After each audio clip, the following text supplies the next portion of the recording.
जय श्री कृष्ण। नमस्कार दोस्तों, स्वागत है आप सभी का हमारे YouTube चैनल पर।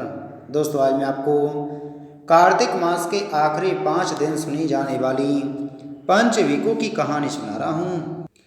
किसी गांव में एक साहूकार साहूकारनी रहते थे। उनके एक बेटा व बहू थे। बहू कार्तिक माह में नित्य प्रातः उठकर नदी में कार्तिक स्नान के लिए जाया करती थी। उसके एक नियम था, वो कार्तिक के राय दामोदर जी भगवान के दर्शन से पहले वह किसी भी पराये पुरुष का मुंह नहीं देखती थी। उसी गांव का एक राजकुमार भी सुबह सवेरे नदी स्नान के लिए जाता था। एक दिन उसे लगा कि कोई है जो मुझसे भी जल्दी उठकर नहा लेता है। कार्तिक माह के 5 दिन बचे थे कि एक दिन साहूकार की पुत्र वधू तो स्नान करके वापस जा रही थी और उसी समय राजकुमार स्नान के लिए आया तो जल्दी जल्दी में साहूकार की पुत्र वधू की पांव की एक मोचड़ी वहीं छूट गई। राजकुमार ने उसकी मोचड़ी उठा ली और सोचने लगा कि जिस स्त्री की यह मोचड़ी इतनी सुंदर है वह स्त्री कितनी सुंदर होगी।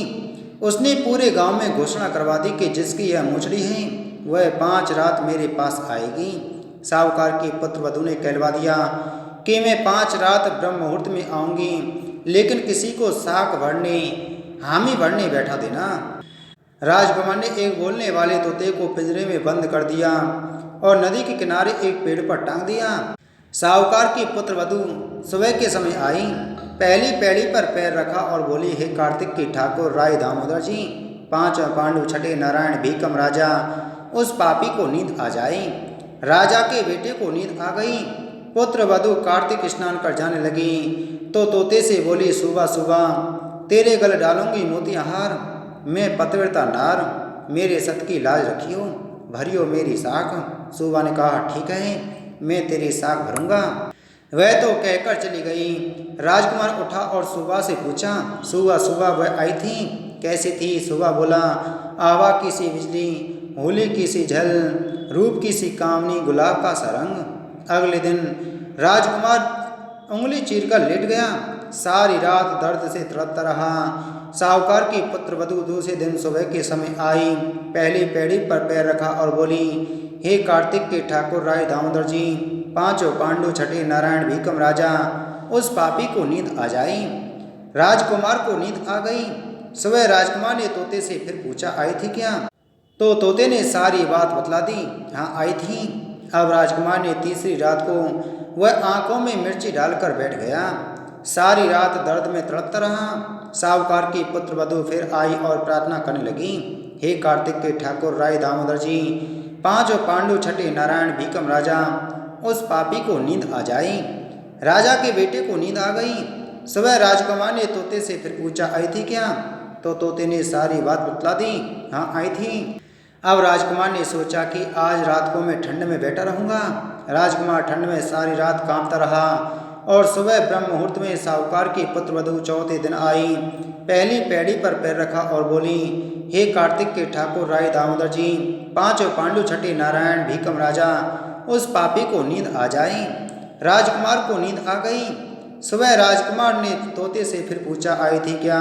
तो तोते ने सारी बात बतला दी, हाँ आई थी। अब चारों रात निकल गई। राजकुमार ने सोचा कि आज की रात आखिरी है, आज तो मैं मेरी उंगली जला दूंगा, जलन से मुझे नींद नहीं आएगी। सारी रात जलन में तड़पता रहा। साहूकार की पुत्र वधू 5वें दिन सुबह के समय आई और पहली पैड़ी पर पैर रखा और बोली, हे कार्तिक के ठाकुर राय दामोदर जी भगवान, आपने मेरी इतने दिन लाज रखी, आज भी लाज रखना, उस पापी को नींद आ जाए। भगवान की कृपा से राजकुमार की सुबह आंख लग गई। राजकुमार को नींद आ गई। साहूकार की पुत्र वधू ने तोते से कहा, हे सुबह उस पापी से कह देना मेरी मोजड़ी घर पहुंचा दी। राजकुमार हड़बड़ा कर उठा। राजकुमार ने तोते से फिर पूछा, आई थी क्या? तो तोते ने सारी बात बता दी, हाँ आई थी और उसने अपनी मोजड़ी मंगवाई है। राजकुमार को पतिव्रता स्त्री के सत को भंग करने का विचार करने के कारण कोढ़ हो गया। राजा जी ने राजकुमार का बहुत से वैद्यों से इलाज करवाया, परंतु कोई दवा का असर नहीं हुआ। राजा जी ने आचार्यों को बुलवाया और पूछा। तब आचार्यों ने बतलाया कि राजकुमार ने पतिव्रता स्त्री का सत भंग करने का प्रयास किया है, उसी के पाप फलस्वरूप इसका अंग अंग जल रहा है। तब राजा ने साहूकार की पुत्र वधू को अपनी बेटी बनाई तथा उसके कार्तिक स्नान का पुण्य राजा के लड़के को दिया। उस पुण्य के प्रभाव से राजकुमार स्वस्थ हो गया तथा उसने अपने कृत्य के लिए क्षमा याचना की। राजा जी और राजकुमार ने सारी नगरी में कहलवा दिया कि सब कोई कार्तिक स्नान करें व स्त्रियों का सम्मान करें। एक पंचमी को भगवान कार्तिक मास में जैसे साहूकार की पुत्रवधू की लाज रखी वैसे सबकी रखना। जय बोलो पंचमी को भगवान की जय।